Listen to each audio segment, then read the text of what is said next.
میرے عزیز ساتھیوں، آج میں آپ سے گفتگو ایک بہت اہم موضوع پہ کرنا چاہتا ہوں۔ 2024 کا الیکشن جو ہے یہ ہندوستان کی تاریخ کا سب سے اہم اور سب سے مشکل الیکشن ہونے جا رہا ہے۔ 1952 کے الیکشن کے بعد میں سمجھتا ہوں یہ 24 کا الیکشن ہے جو اس ہندوستان کی تاریخ لکھے گا۔ 1947 میں جب یہ ملک بٹا اس وقت کچھ لوگ اس ملک کو چھوڑ کے چلے گئے اور کافی بڑی تعداد اس نے گاندھی کی آواز پر، مولانا آزاد اور نہرو اور اس وقت کے کابرین کی آواز پر اپنی کشتیاں جلا دیں، ایک جناح کو ٹھکرا دیا اور یہ فیصلہ ہوا۔ جو کیفیت 1947 میں مسلمانوں کی تھی، آج 2024 میں ہم وہیں کھڑے ہیں۔ اس وقت کے کابرین نے ایک رائے دی کہ بھائی تم یہاں آ کے رہو، ہم سانجی وراثت میں رہیں گے۔ 52 کا جو پہلا الیکشن ہوا، نہرو نے ریفرینڈم لیا کہ اس ملک میں سیکولر حکومت رہے گی یا ہندو اسٹیٹ بنے گی۔ اس وقت کی عوام نے یہ فیصلہ کیا اور ہندوستان کے مسلمانوں کو بھی مسرت ہوئی کہ ان کا فیصلہ صحیح تھا۔ ہم مسلمانوں نے چاند و ستاروں کی تمنا نہیں کی تھی، ہم نے صرف یہی چاہا تھا کہ ہم عزت کے ساتھ اپنے بھائیوں کے ساتھ رہیں۔ پچھلے 10 سال سے جو کچھ ہو رہا ہے اس سے اس ملک کا کسان ہو، مزدور ہو اور کاریگر ہو، ہر طبقہ فکر مند اور پریشان ہے، اور بالخصوص مسلمانوں کے لیے اب فیصلہ کرنا ہے کہ ان کی زندگی کیسے گزرے گی۔ آپ کو اس میں ایک حقائق بتانا چاہتا ہوں، ہماری بربادی کے باعث میں ہم خود شریک ہیں۔ اگر آپ ہندوستان کے تجزیہ کریے تو 84 پارلیمنٹری سیٹیں ایسی ہیں جہاں مسلمان جتا سکتا ہے یا ہرا سکتا ہے، اس میں سے 72 سیٹیں بی جے پی کے پاس ہیں۔ 80% اسٹرائک ریٹ بی جے پی کا مسلم کانسٹیٹوئنسیز میں ہے۔ کس کو الزام دیں؟ کبھی سوچا ہے آپ نے؟ اس کے بعد دوسری اسٹرائک ریٹ بی جے پی کی ان اسٹیٹ سیٹوں پر ہے جو ریزرو سیٹیں ہیں۔ تو آج بھی ایک طبقہ ہے غیر مسلموں کا جو آپ کے ساتھ کھڑا ہے۔ یہ جو گٹھ بندھن ہوا اس کی وجہ سے ہمارے پاس صرف 2 آپشن رہ گئے۔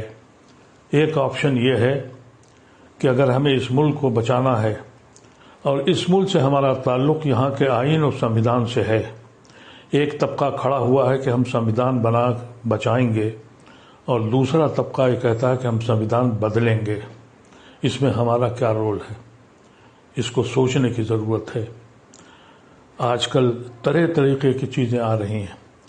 میں نے دیکھا کہ کچھ لوگ مسلمان اتنا پریشان ہو چکا ہے کہ اسے معلوم ہے کہ اس کی درسگاہیں، اس کی خانقاہیں، اس کی مساجدیں، اس کے قبرستان روز چھینے جا رہے ہیں۔ یہاں تک کہ کورٹ اب یہ بھی کہہ رہا ہے کہ آپ مدرسہ بند کر دیجئے، سیکولر ملک ہے، اور یہ ایسا سیکولر ملک ہے جہاں پارلیمنٹ کا افتتاح ہوتا ہے تو ہون کیا جاتا ہے، یہاں شیو مندر جتنے ہیں وہاں پڑھائی کی جاتی ہے۔ جب یہ حالات ہو جائیں پھر بھی ہم نہیں جاگ رہے ہیں۔ میں آپ سے گزارش کرتا ہوں کہ اگر آپ اس وقت بھی بہک گئے، کیونکہ بہکنے والے لوگ ہیں، ابھی بہت سے وایا میڈیا پولیٹیکل پارٹیز نے نکالے ہیں، ان کی سہیوگوں کے ساتھ جڑنے جا رہے ہیں، کہتے ہیں کہ یہ فلاں فلاں سہیوگی جو ہے اس کے ساتھ ہم جا رہے ہیں، یعنی مسلم ووٹ کو بانٹنے جا رہے ہیں۔ یہ بات کب آپ کی سمجھ میں آئے گی کہ وہ علاقے جہاں آپ جتا سکتے ہیں اور ہرا سکتے ہیں، اور 4 جون کو اس ملک کا فیصلہ ہوگا اور آپ کے مستقبل کا فیصلہ ہوگا۔ میں آپ سے مدبرانہ خواہش کرتا ہوں، سوچنا شروع کیجیے. کبھی سوچیے آپ کہ ہم گنہگار ہیں یا نہیں ہیں، ہم کہاں کھڑے ہیں. کبھی ہم ان کے بھائیوں کی حیثیت سے ہندوستان میں رہتے تھے، آج اسی در پہ گنہگاروں کی طرح بیٹھے ہیں. صبح اور شام ہم کو یہ بتانا پڑتا ہے کہ ہم دیش بھکت ہیں، دیش دروہی نہیں ہیں. اتنا سب ہونے کے بعد بھی مسلمان سوچ نہیں پا رہا ہے. اور کچھ لوگ ہیں جو کہتے ہیں کہ ہم پاسماندہ ہیں اور فلانا اشراف ہے. جا کے دیکھیے ان اشراف کی کوٹھیوں کو اور ان کی حویلیوں کو جو جن کھنڈرات میں اب کبوتر کے بسیرے ہو رہے ہیں. یہ کبھی دیکھا آپ نے؟ حقوقت یہ ہے کہ پوری مسلم قوم پاسماندہ ہے. اللہ تبارک و تعالیٰ میری زبان میں اتنا اثر دے کہ آپ کو دلوں میں پھیلا سکے. میرے پاس وہ زبان نہیں ہے، میرے پاس وہ قلم نہیں ہے جو آپ کو سوچنے کے لیے مجبور کرے. اگر آپ نے اس بار بھی یہی کیا، اگر آپ 5 سیٹیں بھی کم، ووٹ بھی کم کر سکتے ہیں تو یقین کیجئے کہ آپ ملت پر اور ہندوستان پر احسان کرنے جا رہے ہیں. ہمارا تعلق اس ملک میں ہندوستان سے صرف آئین کے ساتھ ہے. اگر آئین چھین گیا، اور جو چھینا جا رہا ہے اور اعلانیہ کہا جا رہا ہے، پھر بھی سمجھ میں نہیں آ رہا ہے. پھر بھی کچھ لوگ کہتے یہ ہیں کہ فلانے کا ووٹ ہے، فلانے کا ووٹ ہے. اس وقت ہمارے پاس صرف 2 ہی آپشن ہیں. ایک آپشن یہ ہے کہ ہم ان لوگوں کے ساتھ جائیں جنہوں نے آئین کو بچانے کی کوشش کی ہے، اور ان لوگوں کی مخالفت کریں جنہوں نے ہمیں دھوکہ دیا ہے اور جنہوں نے اپنے مقصد کے تحت جا کے NDA کے ساتھ گئے ہیں. ان لوگوں کو خاص طور سے آپ اندازہ کر لیں کہ ان کے خلاف آپ متحد ہو جائیں. اگر آپ اپنی 84 سیٹوں میں سے 50 اور 60 سیٹیں بھی کم کر سکتے ہیں تو یہ ملک بھی بچ جائے گا اور آپ بھی بچ جائیں گے. اگر آپ کی بات میری سمجھ میں آ جائے تو خدا را اپنے ساتھیوں سے کہیے، ان تک پیغام پہنچائیے. یقین کیجئے کہ اگر آپ نے 5 ووٹ بھی کم کر دیے تو یہ کار خیر ہے. یہ ہمارا ملک بچ جائے گا. میرا دین بھی کہتا ہے کہ ظالموں کے ہاتھ روکو. تلواروں سے اب نہیں روک سکتے، ووٹ سے روک سکتے ہیں. ایک ظالم جنہوں نے اس ملک کو، زمین کو جہنم بنا دیا، اور ہم اپنے گھروں پہ بیٹھے ہوئے ہیں. اب بیٹھنے کی ضرورت نہیں ہے.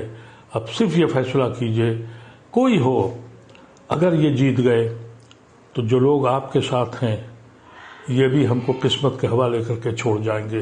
کتنے چھوڑ گئے، کچھ تو دولت کی لالچ میں، کچھ خوف کی لالچ میں.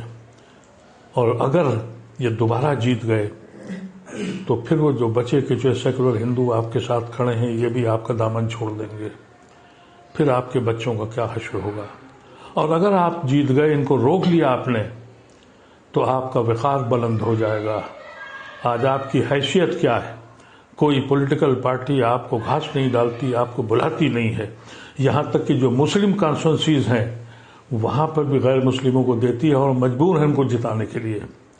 ایسی شکل میں ایک بات سوچیے گا ضرور، اور اس بات پہ سوچیے گا کہ یہ ایک آدمی جو بیماری کے بعد اپنی عمر کے ساتھ اور بیماری کے ساتھ جس کی آنکھیں اپنے رب سے ملنے کو بے چین ہیں، یہ اس کا آخری الیکشن ہے.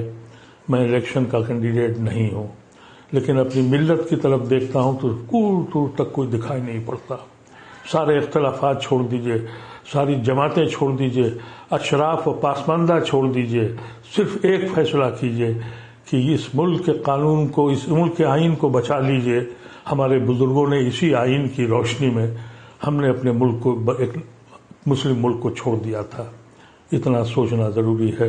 بہت بہت شکریہ. اگر آپ میری آواز سے آپ مطمئن ہوں تو خدا را اپنے آواز کو دوسروں تک پہنچا دیجئے، اور اس پہ سوچئے گا، سوچئے اور فکر کیجئے اور عمل کیجئے. بہت بہت شکریہ.